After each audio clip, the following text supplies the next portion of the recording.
अपना कद ऊंचा करने के लिए बाज़-औक़ात किसी बड़े आदमी के खिलाफ बात करता है तो लोग उसे भी गौर से सुनते हैं। ये भी एक तरीका होता है शोहरत हासिल करने का। ये जब भी आपको कुछ शख्स नजर आए ना, सहाबा में से, अहले बैत में से किसी के बारे में कच्ची बात करता, तो समझो बेचारा कमजोर है। ये बेचारा ना किसी नफ्सियाती उलझन का शिकार है। अपना कद ऊंचा करने के लिए किसी बड़े के बारे में बात करना है। इस तरह कद ऊंचे नहीं होते।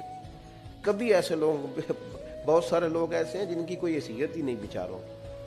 मैं उनसे कहता हूँ हमें ना अपनी औकात में रहना चाहिए। औकात से ऊंची बात हमारे दादा शेख थे हज़रत मौलाना मुस्तफ़ा रज़ा खान साहब। उनसे किसी ने हुजूर की चारों बेटियों के नाम पूछे तो हजरत उठ के अंदर चले गए। उसने इतराज़ किया, देखो किताब देखने चले गए, कितने बड़े मुफ्ती हैं और बेटियों के नाम याद। हजरत वापस आए तो दाढ़ी से पानी के कतरे गिर रहे थे। फरमाने लगे वुजू करने गया था, मैंने हुजूर की बेटियों के नाम कभी बगैर वुजू जुबान से अदा नहीं की।